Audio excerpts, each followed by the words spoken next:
أنفسنا ومن سيئات أعمالنا من يهده الله فلا مضل له ومن يضلل فلا هادي له أشهد أن لا إله إلا الله وحده لا شريك له وأشهد أن محمدًا عبده ورسوله أما بعد فأعوذ بالله السميع العليم من الشيطان الرجيم من همزه ونفخه ونفثه بسم الله الرحمن الرحيم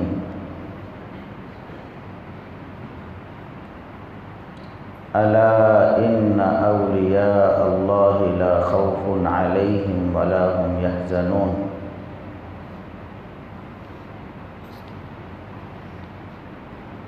انتہائی قابل احترام بزرگوں، عزیز نوجوان ساتھیوں، ننھے منھے پیارے بچوں،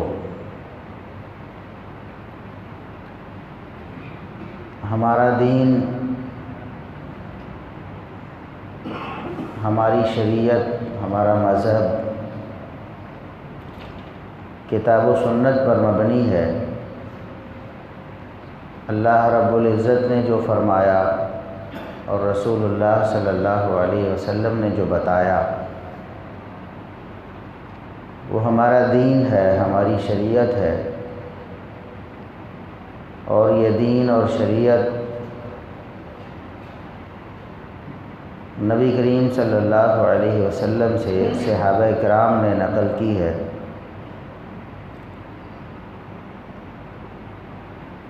صحابہ کرام رضوان اللہ علیہم اجمعین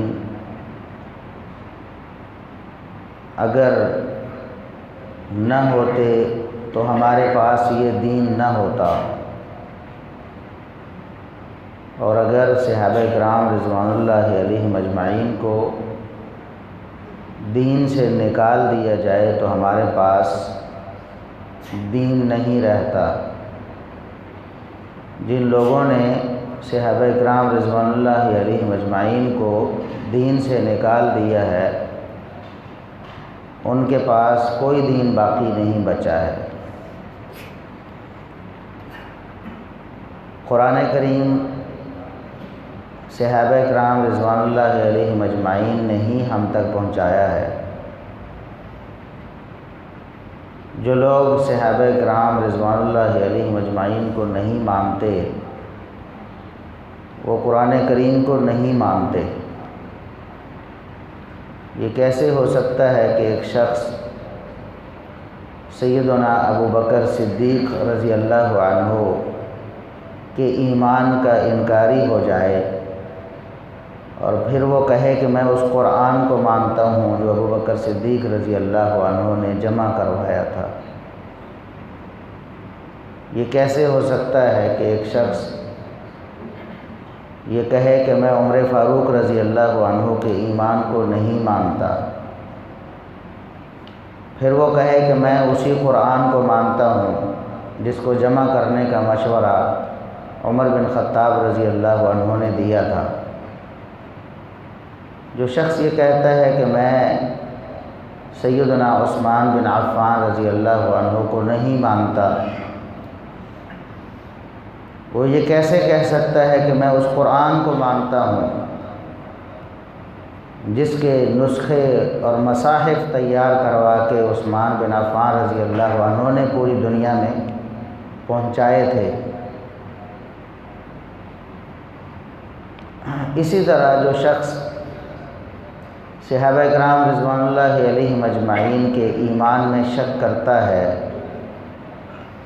وہ نبی پاک صلی اللہ علیہ وسلم کی سیرت کو نہیں مانتا، کیونکہ آپ صلی اللہ علیہ وسلم کی سیرت کے جو پہلو اور گوشے ہیں، آپ صلی اللہ علیہ وسلم کا ایک ایک قول فعل، آپ کی سیرت کا ایک ایک پہلو، یہ صحابہ کرام رضوان اللہ علیہم اجمعین نے ہم تک پہنچایا ہے۔ ہمارے پاس صحابہ کرام کے علاوہ کوئی سورس نہیں ہے، نہ قرآن کا نہ نبی کریم صلی اللہ علیہ وسلم کی سیرت کا۔ یہ دین کی اساس اور بنیاد ہے۔ جب تک یہ اساس اور بنیاد قائم ہے ہمارا دین قائم ہے۔ دشمنان اسلام کی شروع سے یہ کوشش تھی کہ وہ اسلام کو بدنام کر دیں، اسلام کو ختم کر دیں۔ اس کے لیے وہ ہمیشہ سے سازشیں کرتے رہے۔ نبی کریم صلی اللہ علیہ وسلم کے دور میں بھی وہ دشمنان اسلام منافقین کی صورت میں موجود تھے، جو اندر کھاتے سازش کرتے رہتے تھے کہ ہم کس طرح اسلام کو نقصان پہنچائیں۔ تو ان کی بھی اللہ رب العزت نے نشانیاں بیان فرمائیں، ان کے اقوال بیان کیے کہ یہ لوگ کیسے ہوں گے، ان کے عقائد و اعمال کیسے ہوں گے، وہ کیا کرتے ہوں گے۔ تو منافقوں کے بارے میں اللہ رب العزت نے یہ بتایا کہ وہ اسلام کو ختم کرنے کے لیے صحابہ کرام رضوان اللہ علیہم اجمعین کی شخصیات پر اعتراضات کرتے تھے، ان کو بدنام کرنے کی کوشش کرتے تھے۔ چنانچہ سورہ بقرہ کے آغاز میں ہی ارشاد فرمایا وَإِذَا قِيلَ لَهُمْ آمِنُوا كَمَا آمَنَ النَّاسُ قَالُوا أَنُؤْمِنُ كَمَا آمَنَ السُّفَهَاءُ، کہ جب ان سے کہا جاتا ہے کہ تمہارا ایمان اللہ کو قبول نہیں ہے، اگر تم چاہتے ہو کہ تمہارا ایمان اللہ قبول فرما لیں تو تم اسی طرح ایمان لاؤ جس طرح یہ لوگ یعنی ابو بکر و عمر، عثمان و علی، طلحہ و زبیر، سعد و سعید اور دیگر صحابہ کرام ایمان لائے ہیں۔ تو وہ آگے سے جواب دیتے تھے کہ انؤمن کما آمن السفہاء، کیا ہم ان بے وقوفوں کی طرح ایمان لائیں؟ نعوذ باللہ ثم نعوذ باللہ۔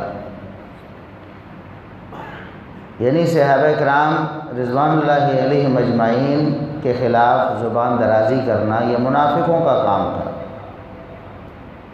اور سب سے پہلے منافقوں نے یہ کام کیا، اور اس کے بعد بھی منافق ہی یہ کام کرتے ہیں۔ کوئی مومن اور مسلمان ایسا کام نہیں کر سکتا۔ تو جب انہوں نے صحابہ کرام کے بارے میں ایسی بات کی تو اللہ رب العزت نے بڑے مضبوط انداز میں صحابہ کرام کا دفاع کیا۔ بات صحابہ پر آئی کہ منافقوں نے کہا کہ ان میں کوئی عقل نہیں ہے، نعوذ باللہ، یہ بے وقوف ہیں۔ تو اللہ رب العزت نے 3 طرح کی تاکید فرما کر یہ ارشاد فرمایا الا انہم هم السفہاء، یاد رکھو اس بات میں کوئی شبہ نہیں، یہ پکی بات ہے کہ میرے نبی کے صحابہ کو بے وقوف کہنے والے خود بے وقوف ہیں۔ تو نبی کریم صلی اللہ علیہ وسلم کے صحابہ کے بارے میں جو بات کوئی شخص کہتا ہے وہ خود وہی ہوتا ہے۔ اگر کوئی شخص کہے کہ نبی کے صحابہ مومنین تھے تو وہ خود بھی مومن ہوگا، اور اگر وہ کہے نعوذ باللہ ثم نعوذ باللہ کہ صحابہ کرام بے وقوف تھے تو حقیقت میں وہ خود بے وقوف ہے۔ اور اگر کوئی کہے کہ نعوذ باللہ صحابہ کرام منافقین تھے تو وہ خود منافق ہے۔ یہ اللہ رب العزت نے صحابہ کرام کا دفاع کیا ہے، اور قرآن کریم کو اگر آپ پڑھیں تو بہت سے مقامات پر اللہ رب العزت نے صحابہ کرام کا دفاع کیا۔ یہ منافقین اس وقت بھی ایسا ہی کرتے تھے کہ صحابہ کرام رضوان اللہ علیہم اجمعین ان کے کردار پر، ان کی ذات پر، ان کی شخصیات پر اعتراضات کر کے ان کی شخصیات کو مجروح کرنے کی کوشش کرتے تھے، ان کو تکلیف پہنچاتے تھے، انہیں دکھ دیتے تھے۔ تو اللہ رب العزت نے سورہ احزاب میں ارشاد فرمایا والذین یؤذون المؤمنین والمؤمنات بغیر مکتسبوا فقد احتملوا بہتانا و اثما مبینا، کہ جو لوگ حقیقی مومنین اور مومنات پر ظلم کرتے ہیں، ستم کرتے ہیں، ان کو دکھ دیتے ہیں، انہیں تکلیف دیتے ہیں اور ان پر ایسے بہتان لگاتے ہیں، ایسا اعتراض کرتے ہیں جو حقیقت میں ان میں موجود نہیں ہے، یہ لوگ بہت بڑے بہتان اور بہت بڑے گناہ کے مرتکب ہوتے ہیں۔ اور یہ لوگ کون تھے؟ سورہ احزاب پڑھ کے دیکھ لیں، منافقین ہی تھے جو نبی کریم صلی اللہ علیہ وسلم کے ساتھ مخلص اور آپ کے جانثار اور وفادار صحابہ کرام کو ان پر بہتان باندھتے تھے۔ اسی طرح سیدہ عائشہ صدیقہ رضی اللہ عنہا، ان پر بھی منافقین نے بہتان لگایا۔ اب سیدہ عائشہ صدیقہ رضی اللہ عنہا سے کسی کو کیا دشمنی ہو سکتی تھی؟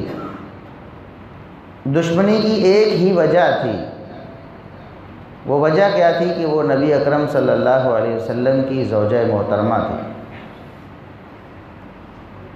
تو ہمیشہ سے یہ ہوا کہ جب منافقوں سے یہ نہ ہو سکا، ان کے بس میں یہ نہ تھا کہ وہ ڈائریکٹ نبی کریم صلی اللہ علیہ وسلم کو دکھ پہنچاتے، تو انہوں نے انڈائریکٹ بالواسطہ نبی کریم صلی اللہ علیہ وسلم کو تکلیف پہنچانا چاہیے۔ اب ظاہر ہے کہ آپ صلی اللہ علیہ وسلم جب مدینہ میں تشریف لائے تو پورا علاقہ اور پورا خطہ آپ صلی اللہ علیہ وسلم کی سربراہی پر متفق ہو گیا تھا، جبکہ اس سے پہلے عبداللہ بن ابی کے بارے میں لوگوں کا خیال تھا کہ اس کو اپنا سردار بنا لیا جائے، لیکن ابھی اس کی تاج پوشی کی رسم نہیں ہوئی تھی کہ آپ صلی اللہ علیہ وسلم مدینہ میں تشریف لے آئے۔ تو صحیح بخاری کے الفاظ ہیں کہ شرق بذالک، اسی وجہ سے یہ چڑ گیا کہ میری سرداری انہوں نے ختم کر دی ہے، میری جگہ تو یہ سردار بن گئے۔ اس بات سے چڑ کر اس نے آپ صلی اللہ علیہ وسلم کے ساتھ مخالفت مول لی، دل میں بغض رکھا، زبان سے اظہار کیا۔ منافق بھی یہ کہتے تھے وَإِذَا لَقُوا الَّذِينَ آمَنُوا قَالُوا آمَنَّا، ہم مؤمنین ہیں، ہم مؤمن ہیں۔ منافق بھی کہتے تھے ہم مؤمن ہیں، اس وقت بھی کہتے تھے ہم مومن ہیں، اب بھی کہتے ہیں ہم مومن ہیں۔ تو اللہ رب العزت نے فرمایا وَمَا هُمْ بِمُؤْمِنِينَ، یہ دعویٰ تو کرتے ہیں۔ وَمِنَ النَّاسِ مَن يَقُولُ آمَنَّا بِاللَّهِ وَبِالْيَوْمِ الْآخِرِ وَمَا هُمْ بِمُؤْمِنِينَ، کچھ لوگ یہ دعویٰ کرتے ہیں کہ ہم مؤمن ہیں، لیکن حقیقت میں وہ مومن نہیں ہیں۔ انہی منافقین کے بارے میں فرمایا، اور اسی سے آگے فرمایا کہ وہ صحابہ کرام کو نعوذ باللہ بے وقوف کہتے ہیں۔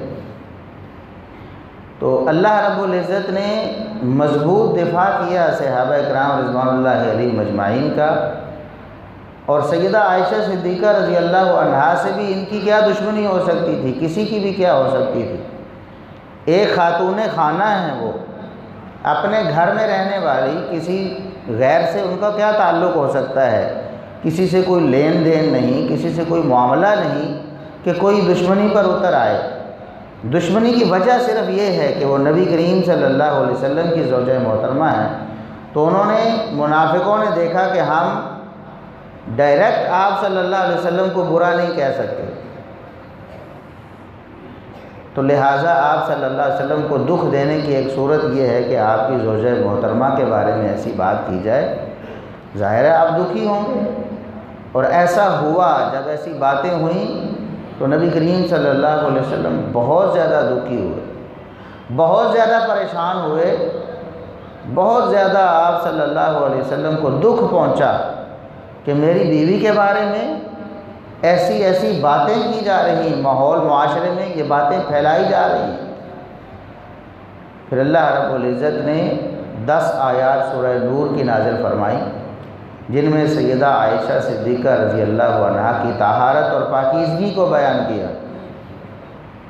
ان کے اوپر لگنے والے بہتان کو اللہ رب العزت نے ختم فرمایا، زائل فرمایا، بلکہ یہاں تک کہ اللہ رب العزت نے فرمایا کہ جن لوگوں نے یہ بات سنی تھی سیدہ عائشہ صدیقہ رضی اللہ عنہا کے بارے میں، انہوں نے خاموشی سے سن کیوں لی؟ لولا اذ سمعتموہ قلتم، ایسا کیوں نہ ہوا کہ جب تم نے یہ بات سنی تو تم نے آگے سے یہ کہہ کیوں نہ دیا؟ سبحانک ھذا بہتان عظیم، توبہ توبہ، یہ بات کیسے ہو؟ نبی کی بیوی کے بارے میں یہ بات کرتے ہو؟ یہ بہت بڑا بہتان ہے، واضح بہتان ہے، ہم اس کو سننا بھی برداشت نہیں کرتے۔ تو اللہ رب العزت نے مومنوں کا طریقہ یہ بتایا ہے کہ وہ نبی کریم صلی اللہ علیہ وسلم کی ازواج مطہرات پر اعتراض سنتے بھی نہیں ہیں، یعنی خاموشی سے سن بھی نہیں سکتے، فوری طور پر دفاع کرتے ہیں، فوری طور پر اعتراض کا جواب دیتے ہیں کہ تم جھوٹ بولتے ہو، یہ نبی کی بیوی پر بہتان ہے، نبی کی بیوی ایسی ہو ہی نہیں سکتی۔ اور پھر اللہ رب العزت نے آخری وارننگ دی، یعظکم اللہ ان تعودوا لمثلہ ابدا ان کنتم مؤمنین، فرمایا کہ یہ آخری وارننگ ہے، اگر تم واقعی ایمان والے ہو تو آئندہ دوبارہ کبھی نبی کی بیوی کے بارے میں تمہارا یہ خیال نہیں ہونا چاہیے، تمہارے یہ الفاظ نہیں ہونے چاہیے، کبھی دوبارہ تمہاری زبان نبی کی بیوی کے بارے میں نہیں کھلنی چاہیے۔ یہ سورہ نور ہے، قرآن کریم کے الفاظ ہیں۔ تو جو مومن ہے، اسی سے علماء نے استدلال کیا ہے، باقاعدہ اس بات کو واضح انداز اور دو ٹوک الفاظ میں لکھا ہے کہ جو سیدہ عائشہ صدیقہ رضی اللہ عنہا کے خلاف زبان درازی کرتا ہے وہ کافر ہے، وہ مومن نہیں ہو سکتا۔ کیوں؟ اللہ رب العزت نے قرآن میں فرمایا کہ اگر تم مومن ہو تو دوبارہ سیدہ عائشہ رضی اللہ عنہا کے بارے میں کوئی نازیبہ بات آپ کی زبان سے ادا نہیں ہونی چاہیے۔ تو جو مومن ہے اس کا یہ فرض بنتا ہے کہ نہ صرف وہ صحابہ کرام اور ازواج مطہرات کے بارے میں عقیدت اور احترام کے جذبات رکھے، بلکہ جب اس کے سامنے ایسی کوئی بات آئے تو وہ بھرپور دفاع کرے ان کا، وہ ایسے بات کرنے والوں کو روکے اور ٹوکے اور ان کو بتائے کہ تم جھوٹ بول رہے ہو، تم بکواس کر رہے ہو، یہ بات بالکل غلط ہے، نہ نبی کے صحابہ ایسے ہو سکتے ہیں، نہ نبی کی ازواج مطہرات ایسی ہو سکتی ہیں۔ تو یہ ہمیں قرآن نے سبق دیا ہے کہ صحابہ کرام کا دفاع کیا جائے۔ اور بہت سے موقع ہیں قرآن کریم میں، اگر ہم پڑھتے چلے جائیں تو اللہ رب العزت جب بھی کسی منافق کا، کسی مخالف کا اعتراض آیا ہے صحابہ کرام پر، تو اللہ رب العزت نے صحابہ کرام کی شان اور ان کا مقام بیان کیا، بہت سارے موقع ہیں۔ اور خود نبی کریم صلی اللہ علیہ وسلم نے بھی بہت سارے ارشادات اور فرامین جاری کیے، خصوصاً صحابہ کرام رضوان اللہ علیہم اجمعین کی عزت اور ان کی عظمت کے حوالے سے اور ان کے کردار کے حوالے سے کہ ان کا کردار انتہائی اجلا ہے، ان کی نیت انتہائی نیک ہے، ان کی شخصیات انتہائی معتبر ہیں، اور اللہ رب العزت کے ہاں ان کا مقام اور مرتبہ بہت زیادہ ہے۔ لہٰذا اپنی زبانوں کو سنبھال کر رکھو، صحابہ کرام کے بارے میں کبھی اپنی زبانوں کو دراز نہ ہونے دو۔ اللہ کے رسول صلی اللہ علیہ وسلم نے ارشاد فرمایا، اتقوا اللہ فی اصحابی، میرے صحابہ کے بارے میں اللہ سے ڈرو، اکرموا اصحابی، میرے صحابہ کی ہمیشہ عزت کرو، میرے صحابہ کی عزت کرو، لا تسبوا اصحابی، میرے صحابہ کو کبھی کوئی ادنا سا نازیبہ کلمہ بھی ان کے بارے میں نہ کہو۔ یہ نبی کریم صلی اللہ علیہ وسلم کی تعلیم ہے اور آپ صلی اللہ علیہ وسلم کی ایک آپ کا فرمان بلکہ اللہ رب العزت کی کا وہ فرمان ہے جو نبی کریم صلی اللہ علیہ وسلم نے اپنے الفاظ میں نقل فرمایا ہے، جسے حدیث قدسی کہتے ہیں۔ صحیح بخاری میں آپ صلی اللہ علیہ وسلم کا یہ فرمان موجود ہے، فرمایا اللہ رب العزت فرماتا ہے من عادى لي وليا فقد آذنته بالحرب۔ اللہ رب العزت فرماتا ہے کہ جس نے میرے کسی ایک ولی کے ساتھ دشمنی رکھی، ایک ولی کے ساتھ دشمنی رکھی، میں اللہ نے اس کے خلاف اعلان جنگ کر دیا ہے۔ جس وقت سے اس کی کسی ایک ولی سے دشمنی شروع ہوئی، اس کے دل میں اس ولی کے بارے میں بغض شروع ہوا، اللہ رب العزت فرماتے ہیں اسی وقت سے میرا اس کے خلاف اعلان جنگ ہو گیا۔ اب یہ قیامت تک کے اولیاء کے لیے ہے، آج کا ولی ہو، آج کے بعد کا، آج سے پہلے کا، جو اللہ کا دوست ہے، اللہ کا مقرب ہے، نیک بندہ ہے، آپ اس کے ساتھ دشمنی نہیں رکھ سکتے، آپ اس کے بارے میں اپنے دل کو میلا نہیں کر سکتے۔ اگر آپ ایسا کریں گے تو اللہ رب العزت آپ کے خلاف اعلان جنگ فرمائیں گے۔ آج بہت سے لوگ آج بھی نیک ہیں، آج کے بعد بھی نیک ہوں گے، قیامت تک جب تک نیک لوگ موجود ہیں اللہ رب العزت کی وحدانیت پر ایمان رکھنے والے حقیقی مومنین، اس وقت تک قیامت قائم نہیں ہوگی۔ ایک شخص بھی اللہ کی حقیقی معرفت والا دنیا میں موجود ہے تو قیامت قائم نہیں ہوگی۔ جب ایک شخص بھی نہیں رہے گا ایسا تو اس وقت قیامت آ جائے گی۔ تو آج کا کوئی نیک شخص ہے، اس سے دشمنی رکھنے والا بھی اللہ کے ہاں اس سے اعلان جنگ کر دیا جاتا ہے۔ آج سے پہلے اس سے پہلے چلتے جائیں تو نیکی تقوی میں اضافہ ہوتا جاتا ہے۔ نبی کریم صلی اللہ علیہ وسلم کے عہد مبارک سے جتنا قریب ہوتے جائیں اتنا نیکی تقوی زیادہ ہوتا چلا جاتا ہے۔ چنانچہ ائمہ دین کے دور میں چلے جائیں تو بڑے بڑے اولیاء اللہ ہیں، تمام ائمہ دین، تمام محدثین، تمام مفسرین بڑے بڑے اللہ کے اولیاء ہیں۔ ان سے آگے چلے جائیں، جیسے جیسے نبی کریم صلی اللہ علیہ وسلم کے عہد مبارک کے پاس پہنچیں گے نیکی تقوی اور ولایت بڑھتی چلی جاتی ہے۔ اسی لیے آپ صلی اللہ علیہ وسلم نے فرمایا، صحیح بخاری صحیح مسلم کی حدیث ہے، خیرکم قرنی ثم الذین یلونہم ثم الذین یلونہم، پوری امت کو مخاطب کر کے ارشاد فرمایا کہ تم میں سے سب سے بہترین، سب سے اعلیٰ، سب سے زیادہ اللہ رب العزت کو اچھے لگنے والے میرے دور کے لوگ ہیں، یعنی صحابہ کرام ہیں۔ پھر ان سے ملنے والے جو ہیں، جن کی ملاقات صحابہ کرام سے ہوئی، ثم الذین یلونہم، پھر ان سے جو ملنے والے ہیں، یہ اللہ کے نزدیک سب سے بہترین ہے۔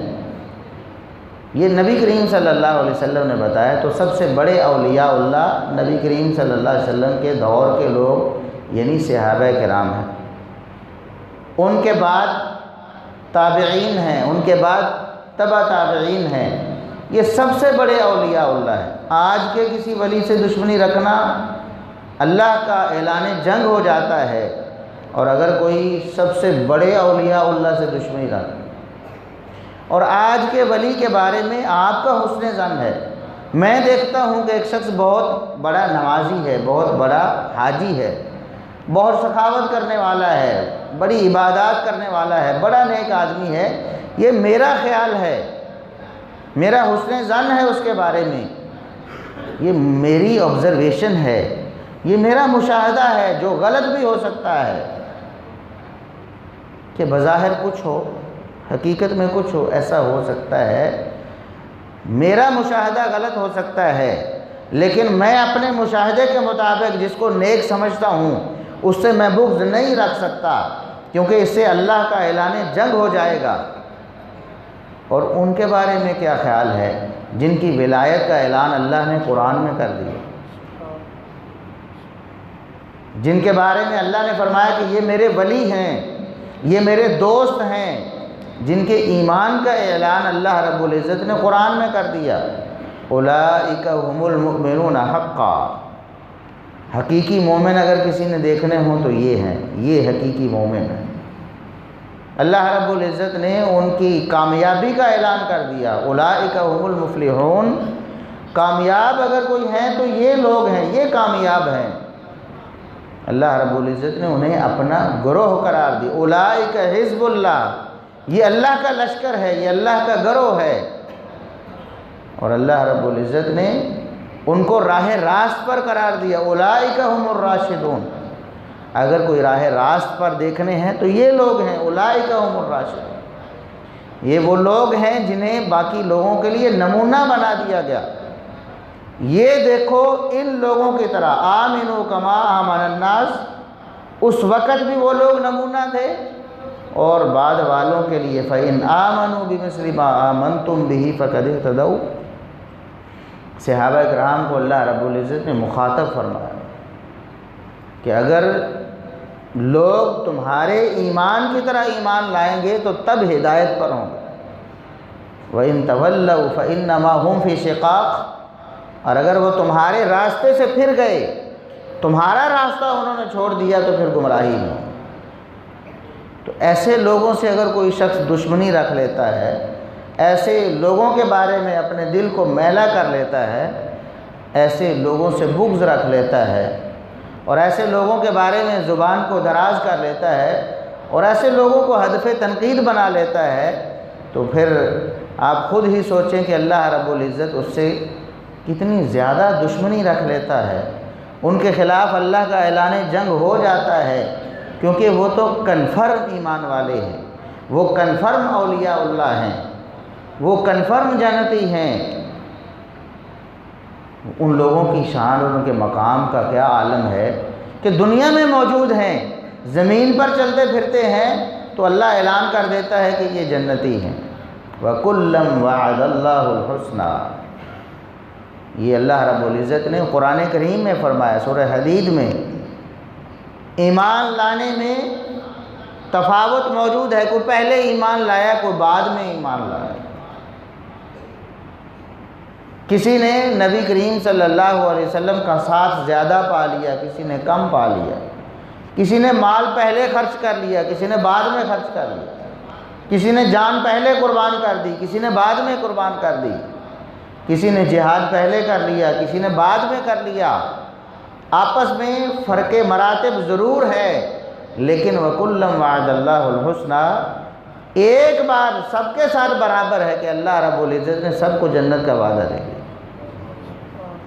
جس کو اللہ جنت کا وعدہ دے دے، اس کی زندگی میں ہی اس کے بارے میں اگر کوئی شخص برا نظریہ رکھے، جنتی شخص کے بارے میں برا نظریہ رکھے، اس کو اپنے ایمان کی فکر کرنی چاہیے کہ پھر وہ جنت میں نہیں جا سکتا۔ ابو بکر صدیق رضی اللہ عنہ سے لے کر اعلیٰ سے اعلیٰ صحابی سے لے کر ادنا سے ادنا صحابی، جس کا نام بھی آپ کو معلوم نہیں، اللہ کا یہ وعدہ اس کے ساتھ ہو چکا ہے کہ وَكُلًّا وَعَدَ اللَّهُ الْحُسْنَى، سب جنتی ہیں، سب اللہ رب العزت کے پسندیدہ، رضی اللہ عنہم ورضوا عنہ، اللہ ان سے راضی ہو چکا ہے، وہ اللہ سے راضی ہو چکے ہیں۔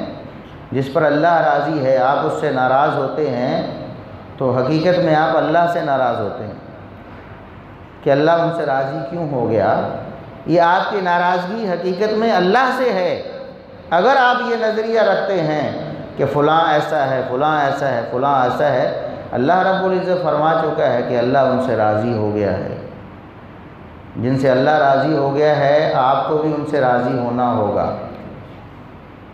اگر آپ چاہتے ہیں کہ اللہ آپ سے راضی ہو جائے تو پھر آپ کو چاہیے کہ آپ ان لوگوں سے راضی ہو جائیں جن سے اللہ راضی ہو چکا ہے۔ اس کی ایک مثال پیش کرتا ہوں۔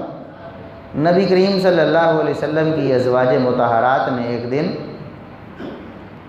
نبی کریم صلی اللہ علیہ وسلم کو پیغام بھیجا کہ آپ کی محبت عائشہ سے زیادہ ہے، آپ عائشہ سے بہت زیادہ محبت کرتے ہیں، اس کو تھوڑا سا کم کریں اور ہماری طرف رخ ذرا زیادہ موڑیں۔ اگرچہ نبی کریم صلی اللہ علیہ وسلم سب بیویوں کے ساتھ حسن سلوک برابر کرتے تھے، خرچہ سب کو برابر دیتے تھے، باریاں سب کی برابر لگی ہوئی تھی، لیکن محبت جو ہے وہ سیدہ عائشہ رضی اللہ عنہا سے زیادہ تھی، اظہار بھی ہو جاتا، ان کے فضائل بھی زیادہ بیان ہو گئے، جیسا کہ آپ صلی اللہ علیہ وسلم نے فرمایا کہ عائشہ رضی اللہ عنہا کی ساری عورتوں پر فضیلت ایسے ہی ہے جیسے سرید کی سارے کھانوں پر ہے، جیسے سارے کھانوں کا سردار سرید ہے، سب سے عمدہ کھانا سرید ہے، اسی طرح سب سے افضل خاتون وہ عائشہ ہیں۔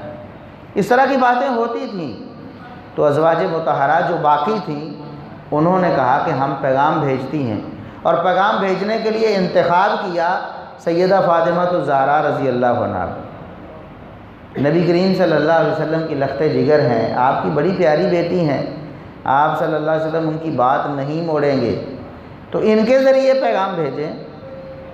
سیدہ فاطمہ، یہ صحیح بخاری میں واقعہ موجود ہے، تو سیدہ فاطمہ الزہرا رضی اللہ عنہا یہ پیغام لے کر، دوسرے لفظوں میں سفارش لے کر نبی کریم صلی اللہ علیہ وسلم کے پاس آئیں کہ ابو جی آپ سیدہ عائشہ رضی اللہ عنہا سے محبت کرتے ہیں، بہت زیادہ محبت کرتے ہیں، تھوڑا سا محبت ادھر زیادہ کر دیں، ادھر تھوڑی کم کر دیں۔ تو رسول اللہ صلی اللہ علیہ وسلم نے ارشاد فرمایا، فاطمہ مجھے بتاؤ کیا تمہیں یہ بات پسند نہیں کہ جس سے میں محبت کرتا ہوں اس سے تم بھی محبت کرو؟ جس سے میں محبت کرتا ہوں کیا تم اس سے محبت کرنا پسند نہیں کرو گی؟ انہوں نے کہا کیوں نہیں؟ تو فرمایا کہ اگر میری پسند تمہیں پسند ہے تو فاحبی حاضی، پھر تم بھی عائشہ سے محبت کرو، تم بھی عائشہ سے محبت کرو۔ کیوں؟ اس لیے کہ عائشہ مجھے پسند ہے۔ جو کسی کی پسند ہوتی ہے اس کو پسند کرنا یہ بھی اس کی اپنی پسند ہوتی ہے، اس کی منشا ہوتی ہے، اس کی یہ خواہش ہوتی ہے کہ جس کو میں پسند کرتا ہوں مجھے پسند کرنے والے اسے بھی پسند کریں۔ بالکل اسی بات کا اظہار نبی کریم صلی اللہ علیہ وسلم نے ان الفاظ کے ساتھ فرمایا سیدنا علی المرتضیٰ رضی اللہ عنہ کے بارے میں، من کنت مولاہ فعلی مولاہ، جس کو مجھ سے محبت ہے اس کو علی سے بھی محبت ہونی چاہیے، کیونکہ میں علی سے محبت کرتا ہوں، تو جو مجھ سے محبت کرتا ہے اس کو علی سے بھی محبت کرنی ہو۔ اسی طرح آپ صلی اللہ علیہ وسلم انصار سے محبت کرتے تھے، آپ فرماتے تھے انصار سے میرا تعلق ایسے ہے جیسے یہ اندر والا کپڑا ہوتا، بنیان جو جسم کے ساتھ چمٹی رہتی ہے، باقی سارے لوگوں کے ساتھ تعلق ہے لیکن وہ باہر والا کپڑا ہے، انصار میرا اندر والا کپڑا ہے، میرا ان کے ساتھ بڑا گہرا تعلق ہے۔ تو آپ صلی اللہ علیہ وسلم نے فرمایا علامت الایمان حب الانصار، ایمان کی علامت ہی یہ ہے کہ انصار سے محبت کی جائے، کیونکہ میں انصار سے محبت کرتا ہوں۔ بلکہ الفاظ یہ ہیں کہ جس نے انصار سے محبت کی حقیقت میں اس نے اللہ سے محبت کی، کیونکہ اللہ انصار سے محبت کرتا ہے، جس سے اللہ محبت کرتا ہے، تمہیں اگر اللہ کی محبت چاہیے تو تمہیں بھی ان سے محبت کرنا ہوگا۔ اسی طرح فرمایا کہ وہ علامت النفاق بغض الانصار، انصار سے بغض رکھنا یہ نفاق کی علامت ہے۔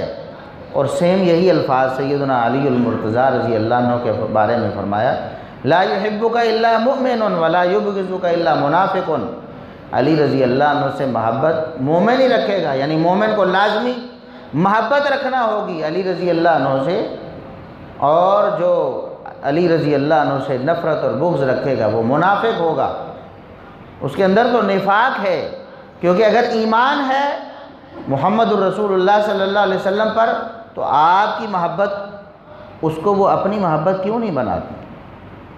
کیوں نہیں وہ کہتا کہ چونکہ نبی کریم صلی اللہ علیہ وسلم کو ابو بکر رضی اللہ عنہ سے محبت ہے لہٰذا مجھے بھی ابو بکر رضی اللہ عنہ سے محبت؟ کیوں نہیں وہ کہتا کہ جس طرح سیدنا عمر فاروق رضی اللہ عنہ سے نبی پاک صلی اللہ علیہ وسلم کو محبت ہے مجھے بھی ایسے ہی محبت ہے؟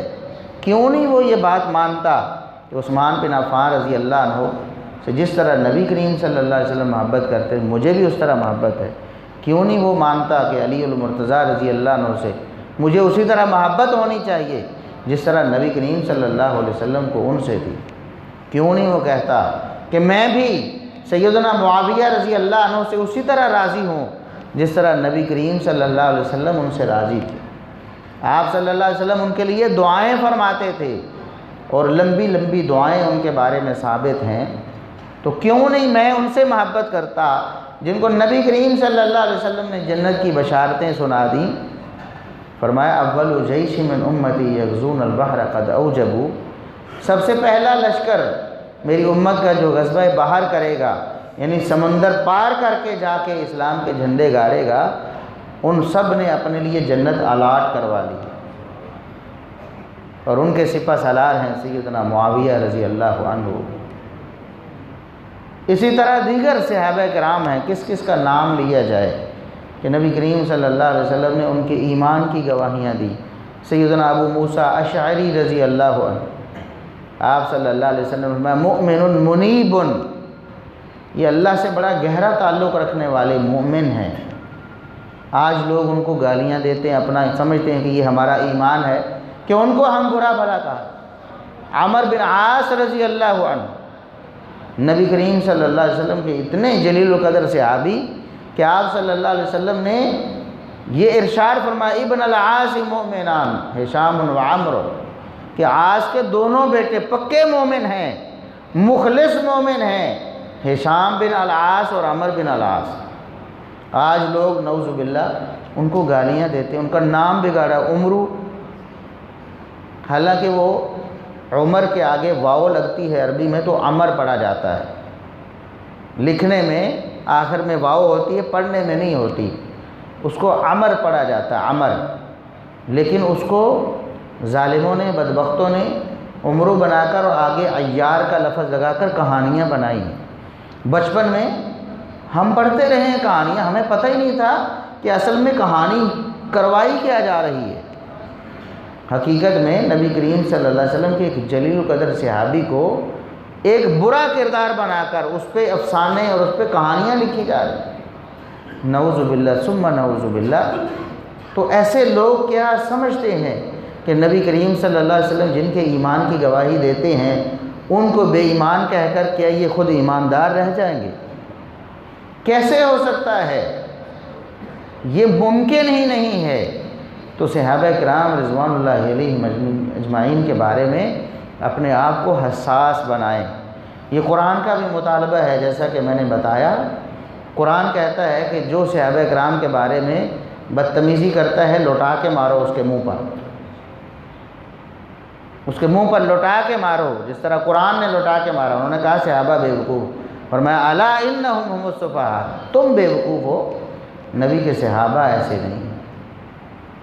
اسی طرح سیدہ عائشہ صدیقہ رضی اللہ عنہا کے حوالے سے فرمایا کہ تم نے فوراً کیوں نہیں کہہ دیا کہ تم بکواس بول رہے ہو، جھوٹ بول رہے ہو، نبی کی بیوی ایسی نہیں ہو سکتی۔ تو صحابہ کے بارے میں ہمیں حساس بننا ہو۔ آج معاملہ ایسا اس کو پلٹ دیا گیا ہے، ایسا دھوکہ دے دیا گیا ہے لوگوں کو، لوگوں کی آنکھوں میں ایسی دھول جھونک دی گئی ہے کہ لوگ سمجھ رہے ہیں کہ شاید نبی کریم صلی اللہ علیہ وسلم کے رشتہ داروں سے محبت تو فلاں فرقے والے کرتے ہیں کیونکہ انہوں نے نام بنا لیا ہے اپنا، ان کے نام پہ مذہب بنا لیا ہے۔ اب نام پر مذہب بنانے سے تو یہ ثابت نہیں ہو جاتا کہ کسی کا تعلق واقعی اس سے ہے۔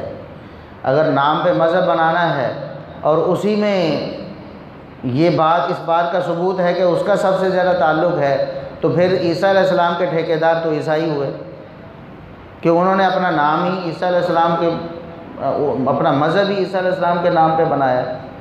لیکن حقیقت میں عیسیٰ علیہ السلام کی تعلیمات سے سب سے زیادہ دور یہی لوگ ہیں، ان کا عیسیٰ علیہ السلام سے کوئی تعلق نہیں، یہ تو شرک میں مبتلا ہیں، کفر میں مبتلا ہیں۔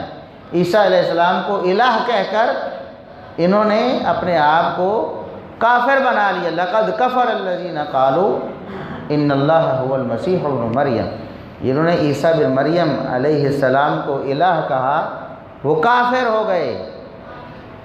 اسی طرح جنہوں نے عیسیٰ علیہ السلام کو اللہ کا بیٹا کہا وہ بھی کافر ہو گئے۔ اب وہ یہ سارا کچھ تو عیسیٰ علیہ السلام کی تعظیم میں کرتے تھے نا، محبت میں آ کر ان کی شان میں غلو کرنے لگتے تھے، تو ان کا نام پر مذہب بنانا عیسیٰ علیہ السلام سے تعلق کو ظاہر نہیں کرتا ہے۔ اسی طرح موسیٰ علیہ السلام کے نام پر مذہب یہودیوں نے بنا لیا۔ وہ کہتے ہیں ہم موسیٰ علیہ السلام کے ٹھیکیدار ہیں، لیکن حقیقت میں ان کا موسیٰ علیہ السلام سے کوئی تعلق نہیں۔ نبی کریم صلی اللہ علیہ وسلم مدینہ میں جب تشریف لائے، یہ صحیح بخاری کی حدیث ہے، آپ نے دیکھا کہ یہودی 10 محرم کو روزہ رکھتے ہیں۔ تو پوچھا کیوں رکھتے ہو؟ انہوں نے کہا کہ ہمارے موسیٰ کو اللہ رب العزت نے فرعون اور آل فرعون سے نجات دی تھی 10 محرم کو، اور ہمارے موسیٰ نے 10 محرم کو شکرانے کا روزہ رکھا تھا، تو ہم اپنے موسیٰ کی خوشی میں اسی طرح ان کے طریقے کے مطابق شکرانے کا روزہ رکھتے ہیں۔ تو نبی کریم صلی اللہ علیہ وسلم نے فرمایا نحن احق بموسیٰ منکم، تم تو موسیٰ کے جھوٹے دعوے دار، موسیٰ کو حقیقی ماننے والے تو ہم ہیں، اگرچہ ہم نے اپنا نام موسیٰ کے مذہب ہم نے اپنے مذہب موسیٰ کے نام پہ نہیں بنایا، لیکن حقیقت میں موسیٰ علیہ السلام سے تعلق رکھنے والے ہم ہیں۔ تو فرمایا کہ میں بھی روزہ رکھتا ہوں، صحابہ کو بھی حکم دیا تم بھی روزہ رکھو 10 محرم کا، ہم موسیٰ علیہ السلام سے تعلق رکھنے والے ہیں، یہ تو جھوٹے دعوے دار۔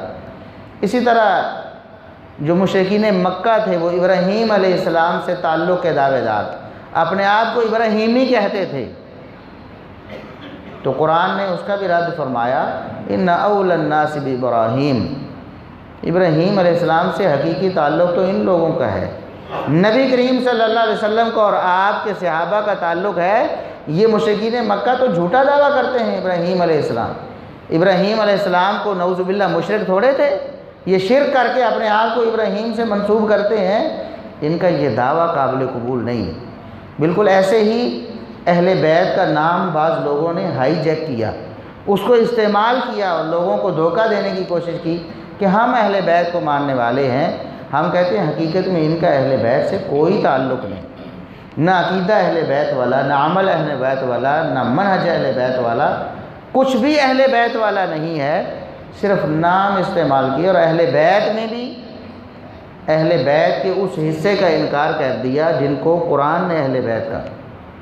نبی کریم صلی اللہ علیہ وسلم کی ازواج مطہرات کو قرآن نے اہل بیت کہا، سورہ احزاب کی آیت نمبر 32 اور 33 میں، لیکن یہ ان کو اہل بیت مانتے ہی نہیں ہیں، نبی کی بیویوں کو اہل بیت نہیں مانتے، حالانکہ نبی کی بیویوں کو قرآن نے کہا کہ نبی کی بیویوں تم اہل بیت ہو، تم اہل بیت ہو، اللہ رب العزت تمہیں پاکیزہ اور مقدس رکھنا چاہتا ہے کیونکہ تم نبی کی عزت اور عصمت ہو، لیکن یہ مانتے ہی نہیں ہیں۔ نبی کریم صلی اللہ علیہ وسلم کی رشتہ داری کو کیش کرواتے ہیں کہ آپ کی رشتہ داری کا ادب اور احترام ہونا چاہیے، بالکل ہونا چاہیے، لیکن نبی کریم صلی اللہ علیہ وسلم کی 4 بیٹیوں میں سے 3 کا سرے سے انکار ہی کر دیتے، مانتے ہی نہیں، کہتے وہ کسی کافر کی بیٹیاں تھیں، نبی نے ان کو اپنے گھر میں رکھا ہوا۔ نعوذ باللہ ثم نعوذ باللہ، ان کا اہل بیت سے کیا تعلق ہے؟ کوئی بھی تعلق نہیں، یہ جھوٹے دعوے دار ہیں اہل بیت کے۔ اور اگر سیدنا علی المرتضیٰ رضی اللہ عنہ کی بات کی جائے، سیدہ فاطمہ الزہرا رضی اللہ عنہا کی بات کی جائے، سیدنا حسن و حسین رضی اللہ عنہما کی بات کی جائے، تو یہ ان کو بھی نہیں مانتے ہیں۔ سیدنا علی رضی اللہ عنہ تو نبی کے صحابہ سے محبت رکھنے والے تھے، ابو بکر کے وزیر اور مشیر، عمر کے وزیر اور مشیر، عثمان کے وزیر اور مشیر۔ ان کا اپنا عقیدہ یہ ہے کہ نبی کے بعد ابو بکر صدیق رضی اللہ عنہ سے زیادہ افضل اور اعلیٰ کوئی ہستی نہیں۔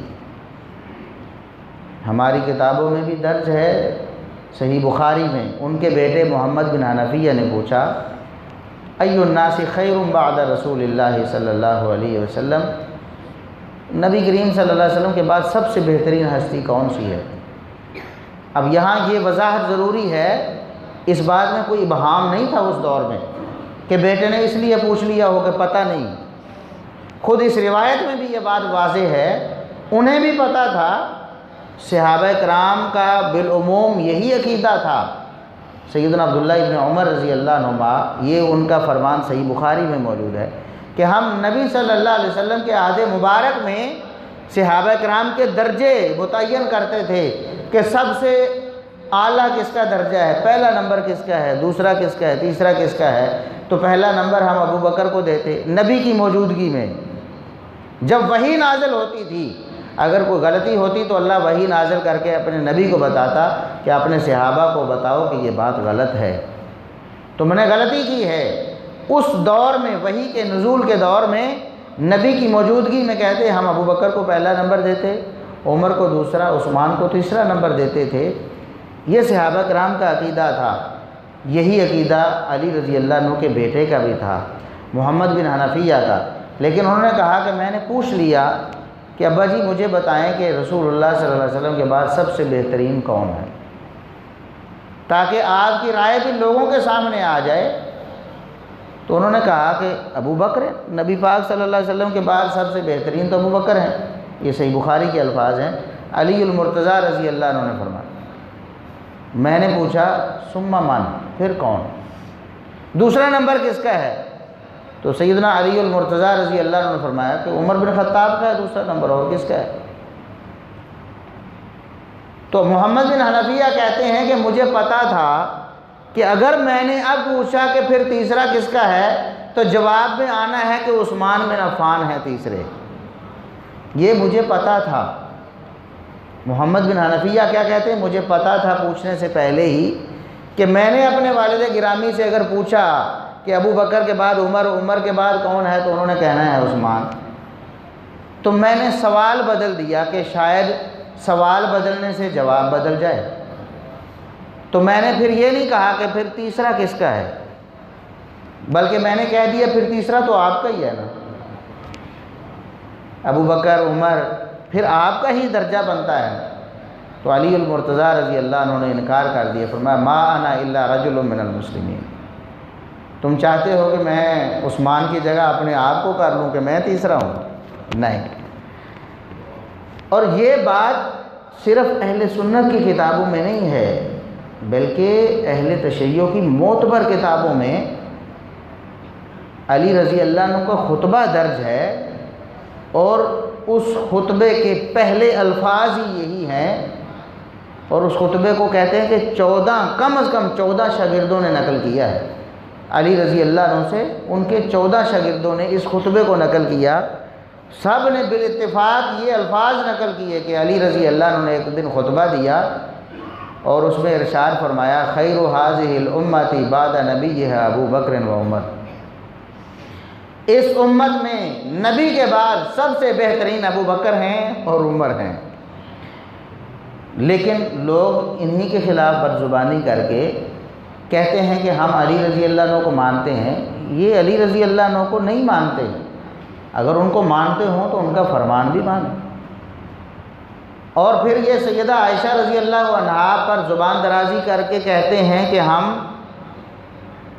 فاطمہ رضی اللہ عنہا کے ماننے والے ہیں، جبکہ فاطمہ رضی اللہ عنہا کیا کرتی ہیں؟ سیدہ عائشہ رضی اللہ عنہا سے محبت کرتی ہیں، کیونکہ نبی نے فرمایا کہ اگر مجھ سے محبت ہے تو پھر عائشہ سے محبت کرو، اور نبی کی بیٹی سیدہ عائشہ سے محبت نبی کا حکم مان کے کرتی کہ یہ نبی کا حکم ہے، میرے لیے فرض ہے کہ میں عائشہ سے محبت رکھوں۔ اسی سیدہ عائشہ رضی اللہ عنہا پر تان کر کے اگر کوئی کہے کہ میں فاطمہ رضی اللہ عنہا سے محبت رکھتا ہوں، اس کی محبت کا کیا اعتبار ہے؟ وہ حسن و حسین رضی اللہ عنہما جو ہمیشہ سے ابو بکر و عمر و عثمان رضی اللہ عنہم کے قدردان رہے، ان کے ہاتھوں میں کھیلتے رہے اور ان کی نوازشات کے مرہون منت رہے، ان پر اعتراض کر کے کوئی کیسے کہہ سکتا ہے کہ میں حسن و حسین رضی اللہ عنہما کو ماننے والا ہوں؟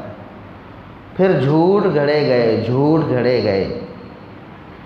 ظاہر ہے سچ بول کر تو ابو بکر و عمر و عثمان رضی اللہ عنہم اور دیگر صحابہ کرام کی کردار کشی نہیں ہو سکتی تھی، کیونکہ ان کا کردار تو بالکل اجلا تھا۔ پھر جھوٹ بولے گئے، اتنے بڑے بڑے جھوٹ بنائے گئے، ابو بکر صدیق رضی اللہ عنہ کے خلاف بھی، عمر فاروق رضی اللہ عنہ کے خلاف بھی، عثمان بن عفان رضی اللہ عنہ کے خلاف بھی، اور دیگر صحابہ کرام کے خلاف بھی۔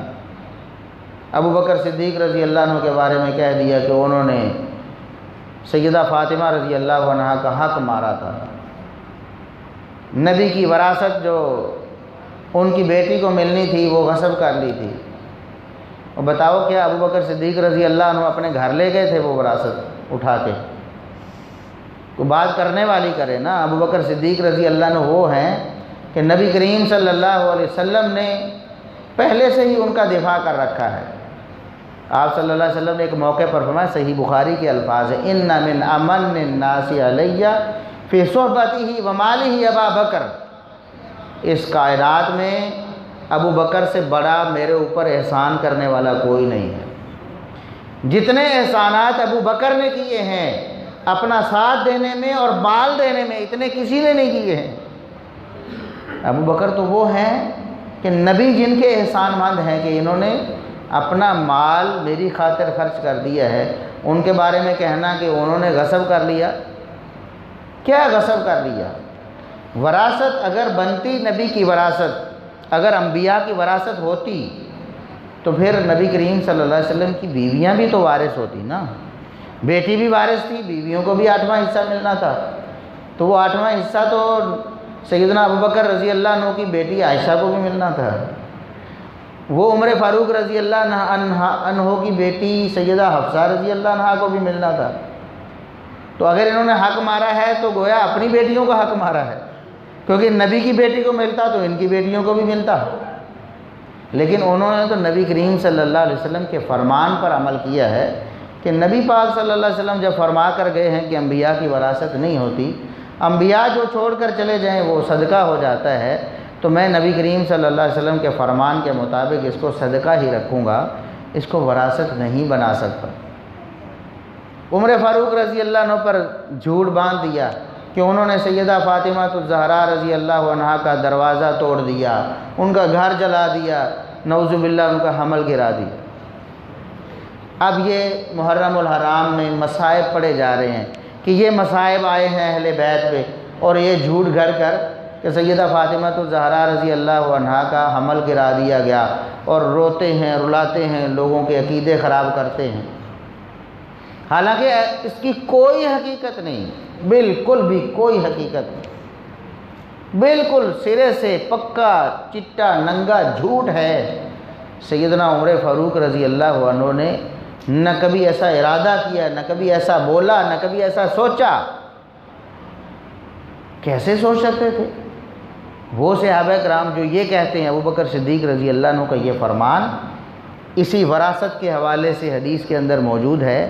وہ فرماتے ہیں لقرابۃ رسول اللہ صلی اللہ علیہ وسلم، رسول اللہ صلی اللہ علیہ وسلم کی جو رشتہ داری ہے مجھے اپنی رشتہ داری سے زیادہ محبوب ہے۔ کیا مطلب ہوا؟ کہ نبی سے جس کا تعلق ہے اس سے زیادہ وہ مجھے محبوب ہے جس کا مجھ سے تعلق ہے۔ یعنی عائشہ میری بیٹی ہے نا، اگرچہ ساری عورتوں سے افضل ہے، نبی نے فرما دیا، لیکن میری بیٹی ہے، میرے نزدیک نبی کی بیٹی فاطمہ مجھے اس سے زیادہ محبوب ہے، مجھے اس سے زیادہ محبت عقیدت ہے، کیونکہ نبی کی بیٹی ہے، یہ نبی کی رشتہ داری۔ ان کے بارے میں کیسے سوچا جا سکتا ہے کہ وہ نبی کریم صلی اللہ علیہ وسلم کی بیٹی پر ظلم کریں، اس کا حق کھا جائیں، اس کا گھر جلا دیں، نعوذ باللہ اس کا حمل گرا دیں؟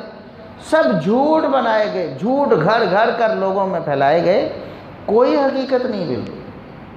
ہاں نبی کی ایک بیٹی کا حمل گرا ہے، اس کا کبھی تذکرہ نہیں کریں، اس کو تو بیٹی ماننے سے ہی انکار ہے۔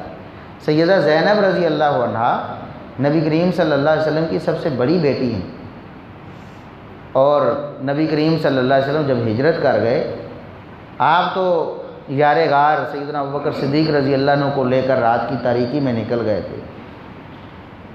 تو بعد میں مسلمانوں نے ہجرت شروع کی تو بیٹی سیدہ زینب رضی اللہ عنہا نے بھی ہجرت کا ارادہ کیا اور بنو کنانہ کے قافلے کے ساتھ مل کر جانے لگیں۔ کفار مکہ کو پتہ چلا، رشتہ دار تھے یہ، ابو لہب ابو جہل چچا تھے نا، سارے رشتہ دار تھے۔ انہوں نے دیکھا کہ نبی تو ہمارے ہاتھ سے چلے گئے ہیں، تو نبی کی بیٹی کو پکڑا جائے، دکھ دینا تھا نا، دکھ دینا تھا۔ نبی کی بیٹی کو راستہ روک لیا، واپس لے گئے۔ نبی کریم صلی اللہ علیہ وسلم کو پتہ چلا کہ میری بیٹی کے ساتھ ایسا ہوا ہے، اور روکا ہی نہیں، پھر پیچھے سے جا کے حملہ کیا۔ حبار بن اسود نامی شخص نے تیر مار مار کر سیدہ زینب رضی اللہ عنہا کا اونٹ اس کو زخمی کیا، اس کو گرایا، حتیٰ کہ سیدہ بھی گر گئیں اور ان کا حمل ضائع ہو گیا۔ یہ بالکل صحیح سند سے ثابت ہے، ہماری معتبر کتابوں مستدرک حاکم وغیرہ میں یہ واقعہ موجود ہے کہ حمل جس بیٹی کا ضائع ہوا وہ کون ہے؟ سیدہ زینب رضی اللہ عنہا۔ اب یہ واقعہ آپ کو کیوں نہیں بیان کیا جاتا؟ اس لیے کہ یہ واقعہ اگر آپ نے پورا سن لیا اور یہ حدیث سن لی تو پھر رافضیت کی تو بنیادیں ختم ہو جائیں گی۔ نبی کریم صلی اللہ علیہ وسلم کو جب پتہ چلا کہ میری بیٹی پر اتنا ظلم ہوا ہے اور وہ اب واپس ان کو لے گئے ہیں، تو زید بن حارثہ رضی اللہ عنہ کی آپ صلی اللہ علیہ وسلم نے ڈیوٹی لگائی کہ زید کسی طریقے سے میری بیٹی کو لے کے آؤ، جیسے بھی ممکن ہے نا میری بیٹی کو میرے پاس لے کے آؤ، یہ میری انگوٹھی ہے، یہ میری نشانی ہے، جب جا کر ان کو پہنچاؤ گے تو انہیں پتہ چل جائے گا کہ میرے بابا نے بھیجا ہے، وہ آپ کے ساتھ آ جائیں گی۔ وہ انگوٹھی لے کر گئے۔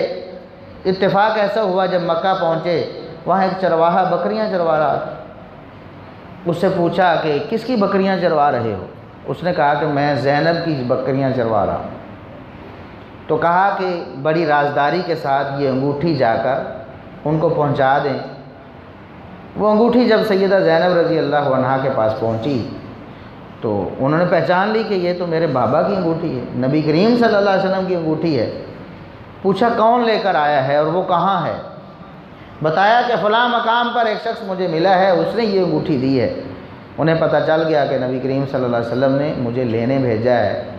وہاں پہنچی، اونٹ پر سوار کیا اور نبی پاک صلی اللہ علیہ وسلم کے پاس لے گئے، اور آپ نے اپنی بیٹی کو دیکھتے ہی ارشاد فرمایا۔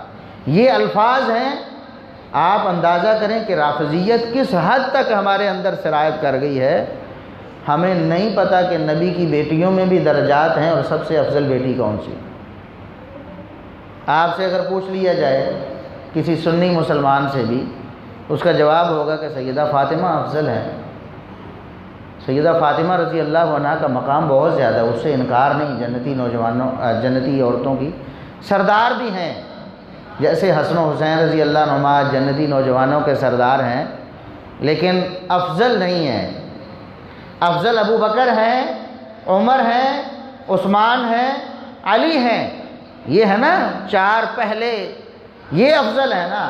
جنتی نوجوانوں کے سردار ہونے کے باوجود بھی حسن و حسین سب سے افضل تو وہ جس کو نبی نے کہہ دیا، اللہ کے حکم کے مطابق جس کو امت نے افضل کہہ دیا وہ افضل ہے۔ تو سیدہ فاطمہ رضی اللہ عنہا جنتی نوجوانوں کی سردار ہیں، لیکن اس کے باوجود نبی کی بیٹیوں میں سے بھی افضل بیویوں سے تو ہو ہی نہیں سکتی۔ قرآن نے کہہ دیا یا نساء النبی لستن کاحد من النساء، یہ سورہ احزاب ہے، آیت نمبر 32 ہے۔ اے نبی کی بیویوں، دنیا کی کوئی عورت تمہارے برابر ہو سکتی نہیں، نبی کی بیویوں کے برابر تو کوئی، یہ قرآن کا عقیدہ ہے نا۔ لیکن آپ کسی سے پوچھ کے دیکھ لیں جو ماننے کے دعوے دار ہیں کہ ہم قرآن کو مانتے ہیں، اس لیے میں نے شروع میں بتایا قرآن کو کوئی نہیں مانتا۔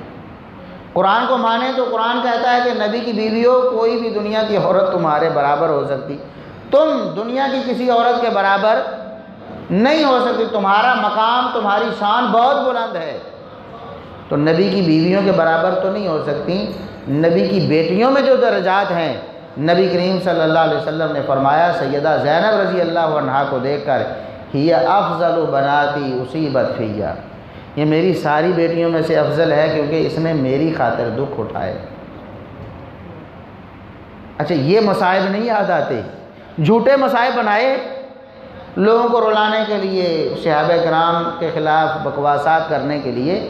جو حقیقی مصائب ہیں، جو نبی کی بیٹی کا حمل گرایا گیا، وہ نہیں بتاتے کہ کیسے گرایا اور کس بیٹی پر ظلم ہوا، اور آپ صلی اللہ علیہ وسلم نے کیا فرمایا کہ یہ میری ساری بیٹیوں میں سے افضل ہے، سب سے زیادہ فضیلت والی ہے کیونکہ اس نے میری خاطر دکھ اٹھائے ہیں۔ تو یہ پورا ایک پروپیگنڈا ہے جس نے پورے معاشرے کو گھیر رکھا ہے۔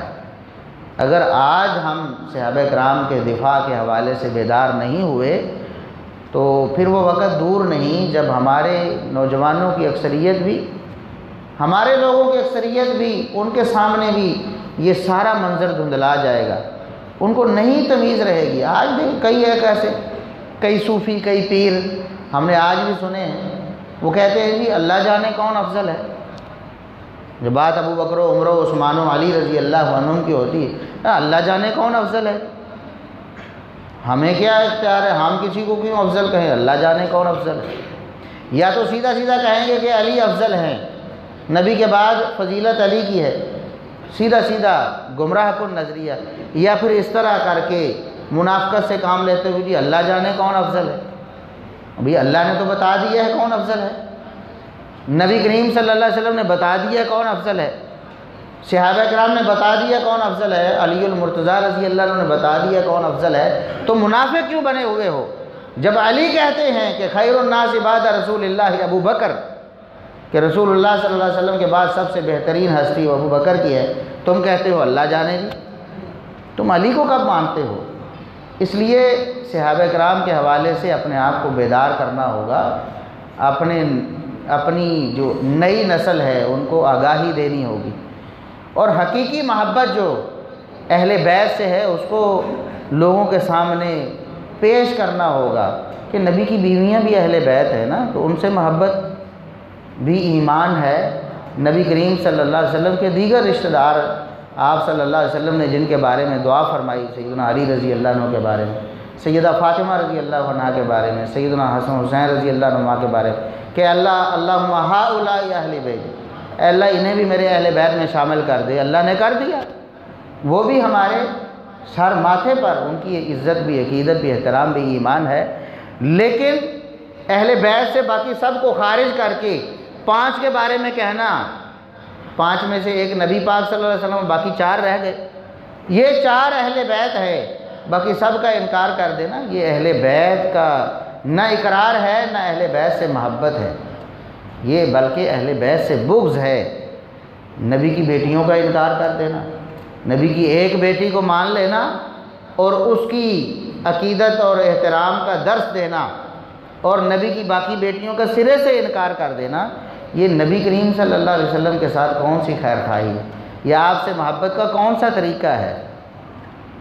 کیا کل قیامت کو یہ لوگ یہ سمجھتے ہیں کہ نبی کے پاس ہم حوض کوثر پہ جائیں گے اور ہمیں جام نصیب ہو جائے گا نبی کی بیٹیوں کا انکار کر کے، نبی کی بیویوں پر تبرہ کر کے؟ نبی کریم صلی اللہ علیہ وسلم کے جو معتبر ترین ساتھی ہیں، جن کے بارے میں خود نبی پاک نے فرمایا کہ ان سے بڑھ کر میرے لیے احسان والا کوئی نہیں رہا ہے، ان سے بڑھ کر حسن سلوک میرے ساتھ کسی نے نہیں کیا ہے، ان سے بڑھ کر مال کسی نے خرچ نہیں کیا، ان کے بارے میں دشمنی کرتے ہیں۔ اور آپ نے سنا ہوگا بہت زیادہ ایسی چیزیں ہیں جو معاشرے میں پھیلا دی گئی ہیں حب اہل بیت کے نام پہ۔ مثال کے طور پر ایک جھوٹی حدیث گھاڑ لی گئی کہ نبی کریم صلی اللہ علیہ وسلم علم کا شہر ہے اور علی اس کا دروازہ۔ اب سب لوگوں نے سمجھ لیا کہ علی رضی اللہ عنہ سے بڑا عالم۔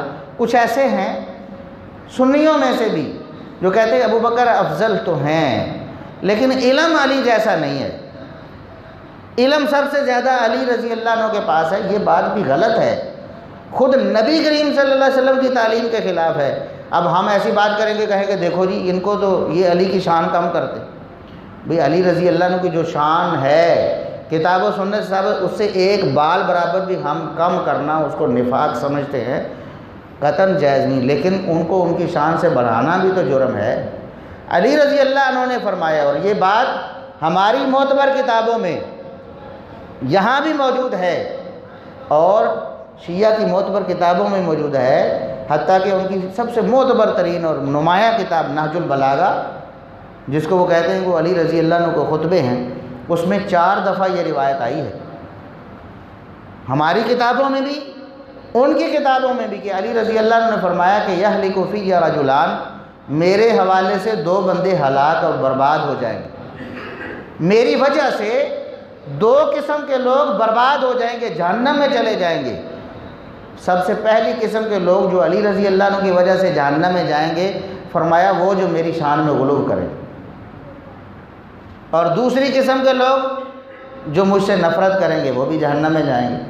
تو غلو کرنا بھی قطعاً جائز نہیں، یہ بھی جہنم میں جانے کا سبب ہے۔ آپ کیوں غلو کرتے ہیں؟ علم کے بارے میں کہا جاتا ہے جی علی رضی اللہ عنہ کا علم سب سے زیادہ ہے۔ نبی کریم صلی اللہ علیہ وسلم کی موجودگی میں صحابہ کہتے ہیں کانا ابو بکر ہوا عالمنا، ابو بکر ہم میں سے سب سے زیادہ عالم ہے۔ سب سے بڑے عالم کون ہیں؟ ابو بکر۔ اور نبی پاک صلی اللہ علیہ وسلم فرماتے میں نے خواب دیکھا، خواب میں میرے سامنے دودھ پیش کیا گیا، میں نے وہ دودھ پیا، پھر پیا، پھر پیا، اتنا پیا کہ مجھے لگتا تھا کہ میرے ناخنوں سے نکلنا شروع ہو جائے، یعنی دودھ پی پی کر میرے رگو پے میں دودھ سما گیا۔ اس کے بعد پھر میں نے وہ دودھ عمر کو دے دیا۔ کس کو دے دیا؟ عمر کو دے دیا۔ دیکھیں رافضیت کی دیواریں کیسے گرتی ہیں، یہ ہماری صحیح بخاری ہے۔ عمر کو دے دیا۔ صحابہ کہتے ہیں اللہ کے رسول ہمیں سمجھ نہیں آئی، خواب آپ نے بتایا، خواب تو اشارہ ہوتا ہے، اس کو ذرا کھولنا ہوتا ہے، تفصیل سے بتائیں یہ جو دودھ آپ کو دیا گیا اس سے مراد کیا ہے؟ فرمایا العلم، اس سے مراد کیا ہے؟ علم۔ اللہ رب العزت نے مجھے علم دیا، میں نے وہ علم اپنے اندر اتنا سمویا کہ میں پیکر علم بن گیا۔ اس کے بعد میں نے وہ علم کس کو دیا؟ عمر بن خطاب رضی اللہ عنہ کو۔ اور اگر علم کا کوئی دروازہ ہوتا تو کون ہوتا ہے؟ جن کو نبی نے علم دیا۔ اب بتائیں کہ یہ اگر حدیث سیدنا علی رضی اللہ عنہ کے بارے میں ہوتی تو لوگ کتنا اچھالتے ہیں۔ جو نہیں ہے، جھوٹ ہے، اس کو بھی اچھالا جا رہا ہے۔ اگر یہ حدیث سیدنا علی رضی اللہ عنہ کی شان میں ہوتی ہمیں تب بھی قبول تھی، ہم کب انکار ہے، لیکن یہ عمر کی شان میں ہے۔ اس کے باوجود کہیں کہ علی جو ہے سب سے بڑے عالم تھے، یہ ناانصافی، یہ رسول اللہ صلی اللہ علیہ وسلم سے بھی دشمنی ہے، یہ محبت نہیں ہے۔ اس لیے ہم کہتے ہیں کہ صحابہ کرام کی ناموس اور ان کی جو عزت ہے اس کے دفاع کے لیے ہمیں بیدار ہونا ہوگا، ورنہ اس طرح کی باتیں ہمارے معاشرے میں عام ہوگی، لوگ اس کو سچ سمجھ بیٹھیں۔ میڈیا کا اصول ہے کہ ایک جھوٹ کو 100 بار بولیں تو سچ بن جائے، 1000 بار بولیں تو وہ پکا ٹھکا سچ بن جائے، کیونکہ ہر بندہ کہتا ہے یار ادھر سے بھی آواز ہے، ادھر سے بھی، ادھر سے بھی، ادھر سے، بار بار یہی سن رہے ہیں تو کوئی تو بات ہوگی نا، لوگ اس کو سچ سمجھ لیتے ہیں۔ اور اسی اصول کو بنیاد بنا کر روافض نے اپنے جھوٹ جو ہیں ان کو معاشرے میں پھیلا دیا، اور سنی لوگ بھی ان جھوٹوں پر اعتبار کرنے لگے، یقین کرنے لگے ہیں، وہ سمجھنے لگے ہیں کہ واقعی ان کو اہل بیت سے محبت ہے۔ کہتے جی یہ تو اہل بیت کے ماننے والے، کئی ہمارے سنی کہتے جی دیکھو آپ کو اہل بیت سے محبت ہے، ہم تو آپ کا احترام کرتے ہیں، آپ اہل بیت کو مانتے ہیں۔ کہاں مانتے ہیں بھی اہل بیت کو؟ یہ ماننے والے، پھر آپ تو نہ ماننے والے ہوئے، آپ تو منکر ہوئے اہل بیت، اور اگر آپ مانتے ہیں تو اس کا مطلب ہے وہ نہیں مانتے۔ تو اللہ رب العزت سے دعا ہے کہ اللہ رب العزت ہمیں صحابہ کرام اہل بیت سب سے محبت کرنے کی توفیق عطا فرمائے، اور حقیقی محبت جو کتاب و سنت نے بتائی ہے اور جو خود صحابہ کرام اور اہل بیت کی تعلیم ہے اسی کے مطابق اللہ رب العزت ہمیں اپنی ساری زندگی گزارنے کی توفیق عطا فرمائے۔ سبحان ربک رب العزت عما یصفون وسلام علی المرسلین والحمد للہ رب العالمین۔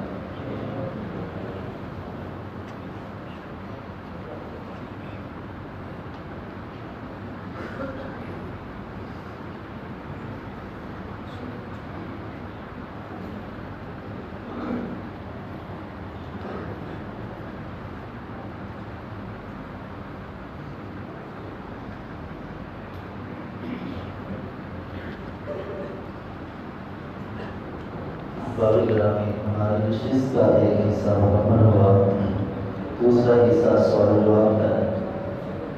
شیخ محترم نے جو بیان کیا ہے انشاءاللہ اسی میں سے سوال کیے جائیں گے۔ جواب کا طریقہ یہ ہے کہ جس صاحب کو جواب آتا ہو وہ صرف ہاتھ کھڑا کرے گا، انشاءاللہ شیخ محترم انتخاب کر کے اس سے جواب پوچھیں گے۔ کسی کو بتانا نہیں ہے ہاتھ کھڑا کرتے ہوئے کہ اس کا جواب یہ ہے، اس بات سے ذرا گریز کرنا۔ سب سے پہلا سوال یہ ہے کہ اللہ تعالیٰ نے کن لوگوں کے خلاف اعلان جنگ کیا ہے اور کس وجہ سے کیا ہے؟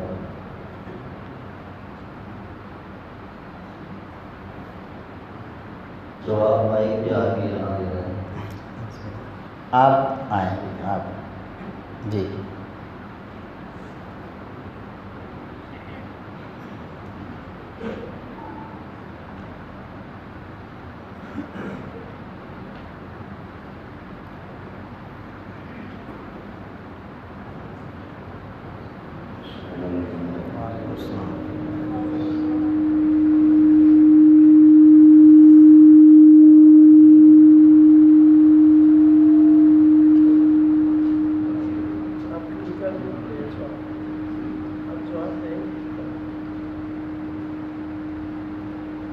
حضرت نے بتایا ہے کہ حدیث قدسی ہے، من آدمی ولیًا فقد آذنته بالحرب، جو اللہ کے ولی سے دشمنی مولے اللہ کا اس سے کام ہے۔ ماشاء اللہ، ٹھیک ہے، جواب درست ہے۔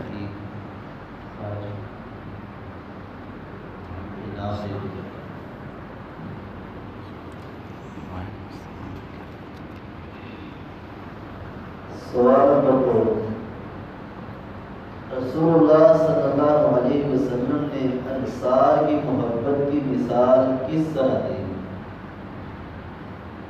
آپ بتائیں۔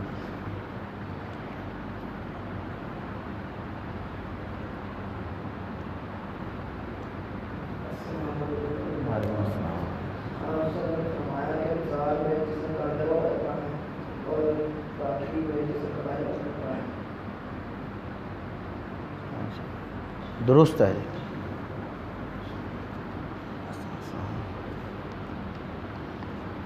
سوال نمبر 3، انبیاء علیہ السلام کی کیا وراثت ہوتی ہے؟ اگر ہوتی ہے تو اس کی تقسیم کا کیا طریقہ؟ اچھا جی، آپ بتائیں جی۔ آپ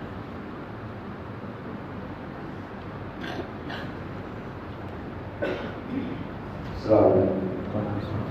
انبیاء کی وراثت صدقہ ہوتی ہے، انبیاء کی وراثت صدقہ ہوتی ہے، یعنی انبیاء جو کچھ چھوڑ کے جاتے ہیں وہ ان کے وارثوں کو ملتا ہے؟ ان کے وارثوں کو نہیں ملتا، یعنی انبیاء جو چھوڑ کے جائیں وہ اللہ کی راہ میں صدقہ ہو جاتا ہے، سارا مال وارثوں کو نہیں ملتا۔ ٹھیک ہے، جواب درست ہے۔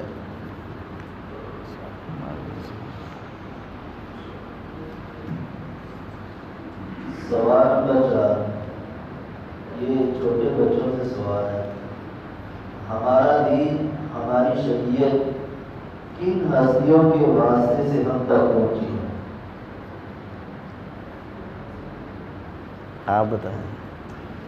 مائک۔ السلام علیکم، صحابہ کرام سے۔ ماشاء اللہ، ٹھیک ہے۔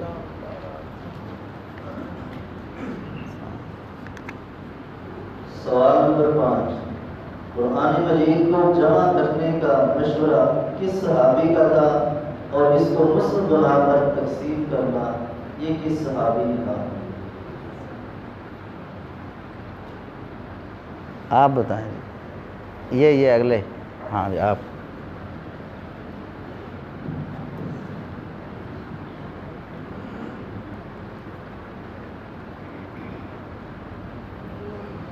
السلام علیکم۔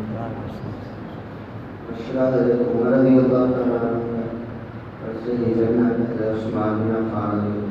جی، جواب درست ہے۔ مشورہ سیدنا عمر رضی اللہ عنہ نے دیا اور پوری دنیا میں صحف جو ہیں وہ سیدنا عثمان رضی اللہ عنہ نے تقسیم کروایا۔ سوال نمبر 6، صحابہ کرام رضی اللہ تعالیٰ عنہ کے خلاف زبان درازی کرنا کن لوگوں کا کام ہے اور اللہ تعالیٰ نے اس کا دفاع کس طرح کیا ہے؟ دلیل سے واضح کریں۔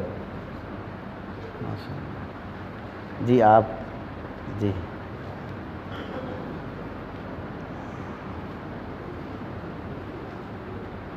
السلام علیکم۔ وعلیکم السلام۔ نبی صلی اللہ علیہ وسلم کی صحابہ کرام جو آپ کے اعتراضات کرتے تھے زبان دراز کرنے منافقین کا کام ہے. تو قرآن میں سب بقرہ میں روایت ہے کہ آپ دفاع کے لیے ہم کس طرح ایمان لائیں. اللہ تعالیٰ نے کہا جیسے صحابہ ایمان لائے. انہوں نے کہا یہ تو بیوقوف ہیں نوز باللہ.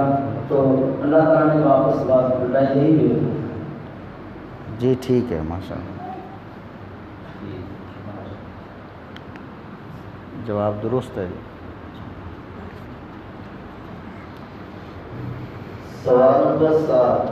منافقوں کا سردار کون ہے اور اس نے نبی صلی اللہ علیہ وسلم کی مخالفت کیوں کی؟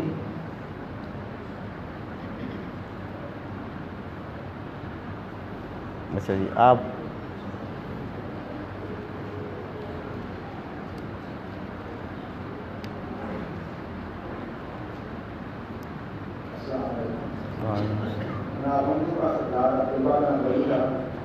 اور اس کی خاص کوشش ہونے والی تھی کہ نبی صلی اللہ علیہ وسلم نے کر کے مدینہ تشریف لائے. آگے آنے کی وجہ سے اس کا یہ جو مرحلہ تھا وہ رک گیا. اس وجہ سے اس نے آ کر کہا جو ہے نا اندرونی طور پر جنگ کا اعلان اور جواب درست ہے جی. سوال نمبر 8. رسول اللہ صلی اللہ علیہ وسلم کی کس بیوی پر بہتان لگایا گیا اور کن لوگوں نے لگایا تو اللہ تعالیٰ نے اس کی برات میں کتنی آیتیں نازل کی وہ کون سی سورت ہے؟ ماشاء اللہ. آپ بیٹا یہ چھوٹے بچے جو ہیں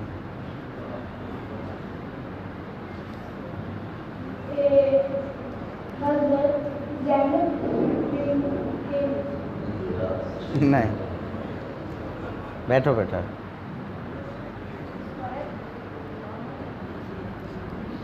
جواب لمبا ہے کون دے گا؟ پورا جواب دینا ہے پھر انعام ملنا ہے.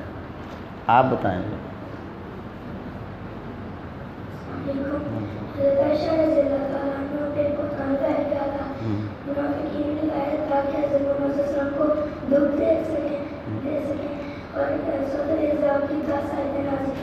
ماشاء اللہ ماشاء اللہ. سورت کون سی تھی؟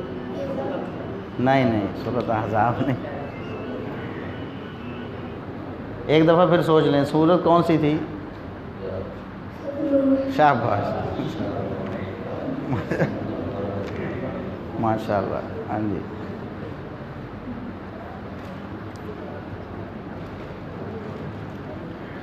سوال نمبر 9. قیامت کب تک قائم نہیں ہوگی؟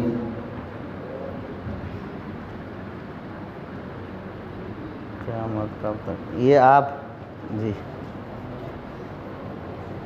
نہیں آپ کو کہا تھا. ایک منٹ بیٹھے.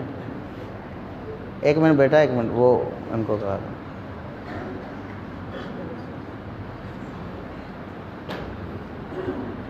السلام علیکم. جب ایک بھی ایمان والا باقی رہے گا کام تب قائم نہیں ہوگا. ٹھیک ہے جواب درست ہے. سوال نمبر 10. 10 محرم کا روزہ کون لوگ رکھتے تھے تو نبی صلی اللہ علیہ وسلم نے پوچھا تو آپ کو کیا وجہ بتائی گئی؟ آپ جی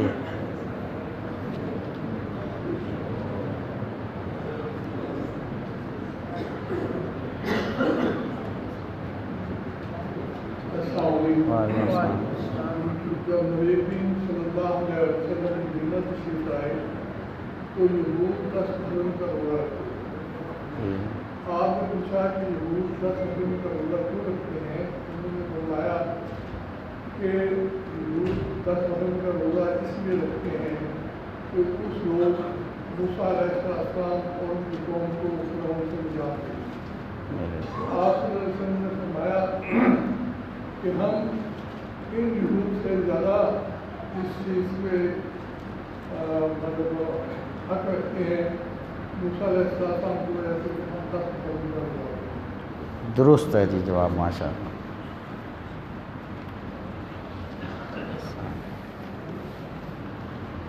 سوال نمبر 11 حضرت علی رضی اللہ تعالی عنہ کے بیٹے کا کیا نام ہے اور انہوں نے حضرت علی رضی اللہ تعالی عنہ سے کیا سوال کیے اور ان کو کیا جواب دیا؟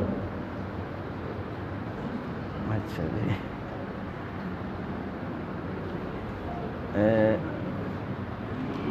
وہ پیچھے ہاں آپ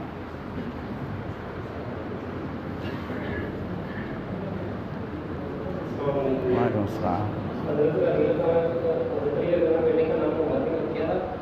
کیا تھا محمد بن حنفیہ جی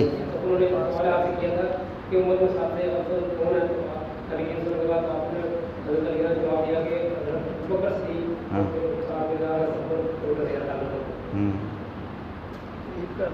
ٹھیک ہے ابو بکر پھر عمر اس کے بعد ہاں نہیں ہاں انہوں نے عثمان رضی اللہ عنہ کا نام نہیں لیا بتایا یہ کہ ما انا الا رجل من المسلمین میں تو ایک عام مسلمان ہوں یعنی تیسرا نمبر عثمان رضی اللہ عنہ کا ہی قرار دیا جو بیٹے کے ذہن میں تھا وہی ٹھیک ہے جی جواب درست ہے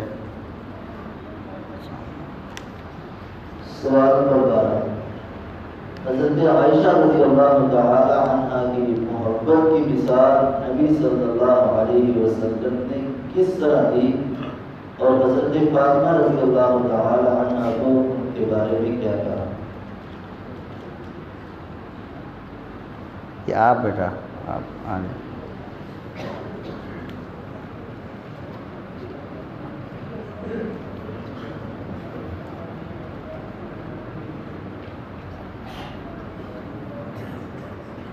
السلام علیکم۔ وعلیکم السلام آپ صلی اللہ علیہ وسلم نے اس طرح مثال دی کہ جو میں سے محبت کرتا ہے وہ حضرت عائشہ سے بھی محبت کرتا ہے۔ جب آپ حضرت فاطمہ سفارش لے کر آئی تھی تو آپ صلی اللہ علیہ وسلم نے حضرت فاطمہ کو اس سے بھی یہ کہا تھا کہ اگر تم میرے سے محبت کرتے ہو تو تم عائشہ سے بھی محبت کرو، اس لیے بھی حضرت فاطمہ رضی اللہ تعالیٰ عنہ حضرت عائشہ سے بھی محبت کرتے ہیں۔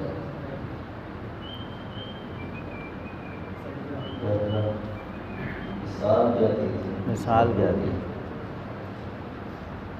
جو میرے سے محبت کرتا ہے مثال کیا دی فضیلت کی مثال کیا دی حضرت عائشہ رضی اللہ عنہا کو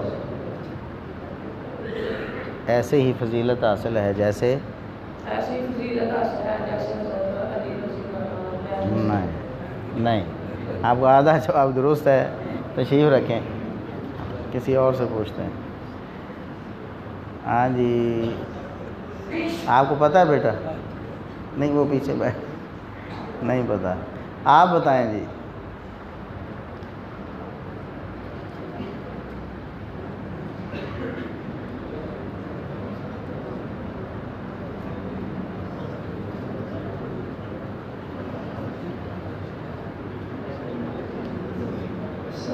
نبی پاک صلی اللہ علیہ وسلم نے فرمایا کہ حضرت عائشہ صدیقہ رضی اللہ تعالیٰ عنہ کی عورتوں پر ایسی فضیلت ہے جیسی کھانوں پر صحیح کی فضیلت۔ جی ٹھیک ہے درست ہے جی جواب ماشاء اللہ۔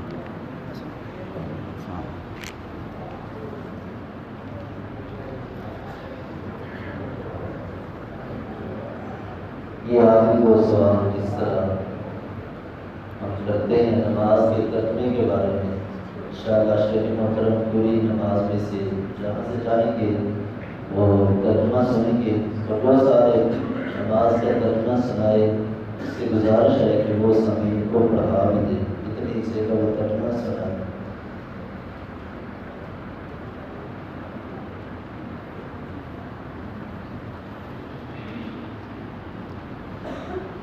کون کون سنائیں گے جی اچھا ماشاء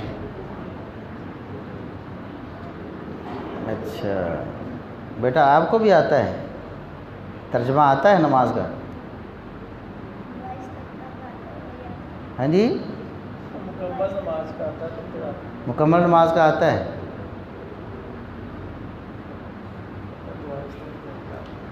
اچھا آپ کو بھی آتا ہے بیٹا نہیں آتا، ہاتھ کیوں کھڑا کر رہے ہیں؟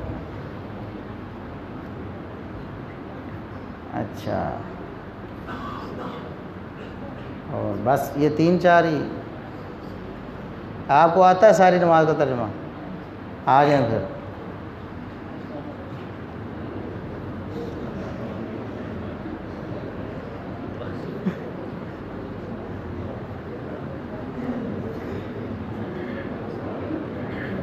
اچھا، التحیات للہ یہاں سے پڑھیں اور ترجمہ کریں. التحیات للہ والصلوات والطیبات والسلام علیک ایھا النبی ورحمۃ اللہ وبرکاتہ. بس یہاں تک کریں ترجمہ. میری تمام قولی مالی اور بدنی بالا صرف اللہ کے لیے ہے. السلام علیکم ایھا النبی ورحمۃ اللہ وبرکاتہ. سلام ہو تم پر اے نبی اور اللہ کے نیک بندوں پر. ہاں جی، السلام علیکم ایھا النبی. السلام علیکم ایھا النبی. سلام ہو تم پر اے نبی اور اللہ کے نیک بندوں پر. نہیں، ورحمۃ اللہ وبرکاتہ. ورحمۃ اللہ وبرکاتہ، رحمت و برکت.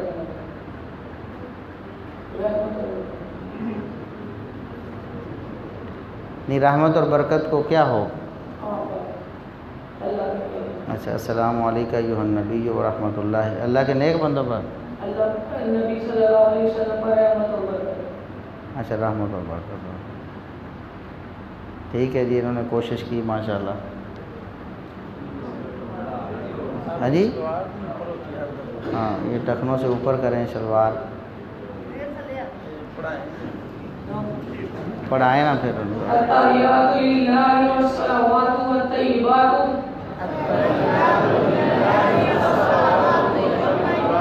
میری تمام قولی بدنی اور فعلی بالا صرف اللہ کے لیے ہے. السلام علیکم ایھا النبی. سلام ہو تم پر اے نبی. ورحمۃ اللہ وبرکاتہ، اور رحمت و برکت. ہاں جی ٹھیک ہے، اتنا ہی کرنا ہے.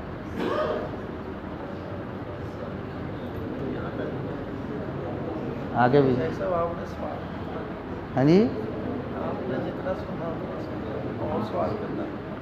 اچھا آگے مکمل کر دینا تشہد کو. السلام علیکم ایھا النبی ورحمۃ اللہ وبرکاتہ. السلام علینا. ہاں جی پڑھیں نا، ترجمہ بھی سنائیں. السلام علیکم وعلی عباد اللہ الصالحین. اور سلام ہو نہیں، یہاں سے بھول گئے ہیں. السلام علینا. ہاں، اس کا کیا ترجمہ ہے؟ السلام علینا، سلام ہو.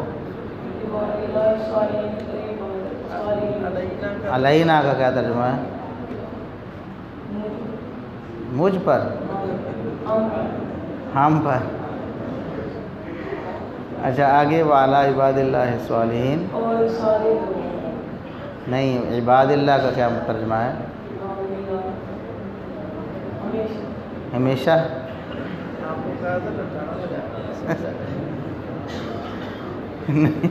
عباد اللہ کا معنی ہمیشہ تو نہیں نا. اچھا آپ کی کوشش اچھی ہے، انشاءاللہ اگلی دفعہ پھر آپ کا کام بن جائے گا. کسی اور تھوڑی اور محنت کریں انشاءاللہ.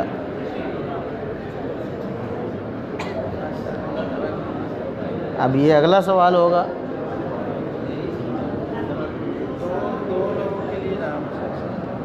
نہیں، یہ جو سوال ہو گیا ہے یہ دوبارہ جو کسی سے کرنا یہی کیا جائے گا. اچھا آپ آئیں جی.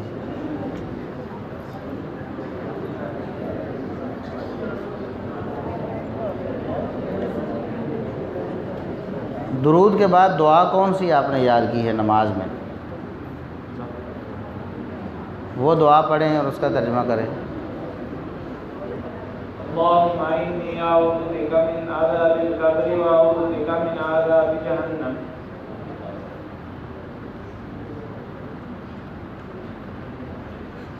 اللہ میں عذاب قبر سے تیری پناہ میں آتا ہوں. واعوذ بک من فتنۃ المسیح الدجال اور دجال کے فتنے سے تیری پناہ کا طالب ہوں. اللہم انی اعوذ بک شروع سے کیسے پڑھا ہے؟ اللہم انی اعوذ بک من عذاب القبر واعوذ بک من عذاب جہنم. ہاں جی اب ترجمہ کریں. اللہ میں عذاب قبر اور جہنم سے تیری پناہ میں آتا ہوں. اچھا جی. واعوذ بک من فتنۃ المسیح الدجال اور دجال کے فتنے سے تیری پناہ کا طالب ہوں. واعوذ بک من فتنۃ المحیا والممات اور زندگی اور موت کے فتنے سے تیری پناہ میں آتا ہوں. اللہم انی اعوذ بک من المأثم والمغرم اور میں گناہ اور غلط سے تیری پناہ کا طالب ہوں. ٹھیک ہے جی ماشاءاللہ پڑھائیں. چلو. اللہم انی اعوذ بک من عذاب القبر واعوذ بک من عذاب جہنم.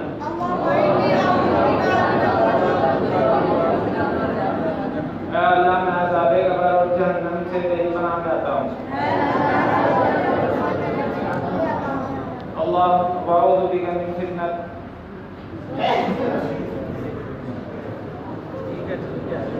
جی جی پڑھائیں شاباش.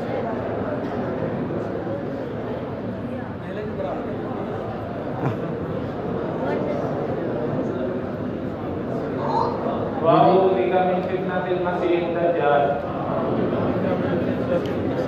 اور فتنہ دجال سے تیری پناہ کا طالب ہوں. واعوذ بک من فتنۃ المحیا والممات اور میں زندگی اور موت کے فتنے سے تیری پناہ میں آتا ہوں. اللہم انی اعوذ بک من المأثم والمغرم اور میں گناہ اور غلط سے تیری پناہ کا طالب ہوں. ٹھیک ہے جی ماشاءاللہ.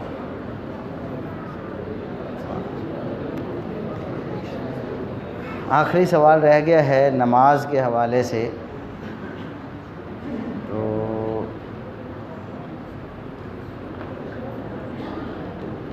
یہ چھوٹا بچہ ہاتھ کھڑا کر رہا ہے پھر نیچے کر رہا ہے. ہاں جی آپ کو آتی ہے نماز؟ نہیں ہاتھ نیچے کر لیا.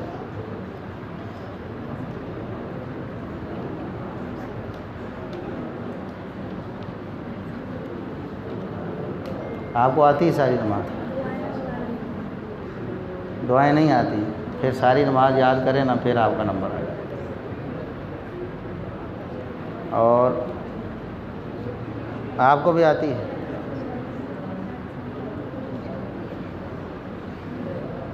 اور کس کو آتی ہے جی؟ آپ آئیں جی.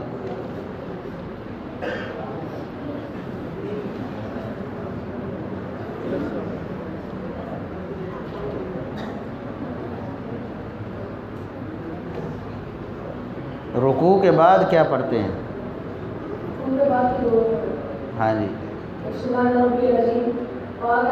یہ تو رکوع کی دعا ہے نا، رکوع کے بعد. ہاں جی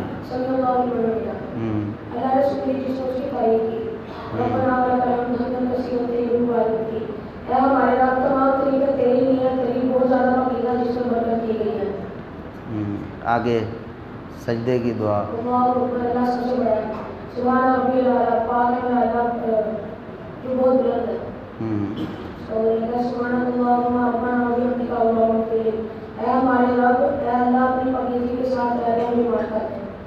سبحانک اللہم.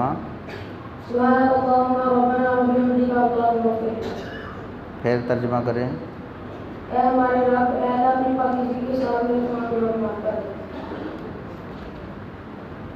اس سے آگے پھر دو سجدوں کے درمیان میں کیا پڑھنا ہے؟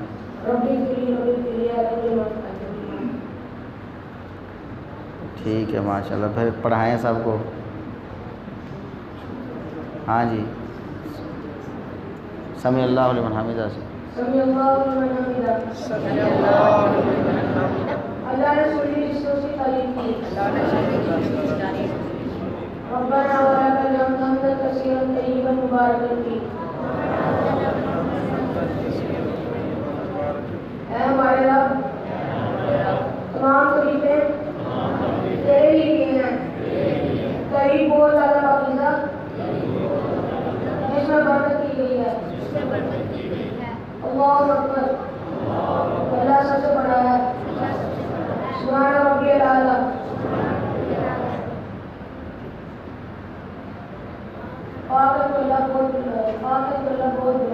سبحان ربی الاعلیٰ. سبحان ربی الاعلیٰ. پاک ہے میرا اللہ بہت بلند. ہاں پاک ہے میرا اللہ بہت بلند. سبحانک اللہم ربنا و بحمدک اللہم اغفر لی. اے ہمارے رب، اے اللہ میری اپنی پاکیزگی کے ساتھ میرے سارے گناہ کو معاف کر دے.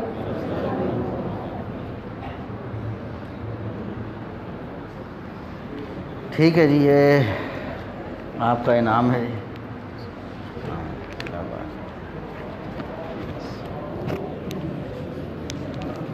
افراد سے گزارش ہے کہ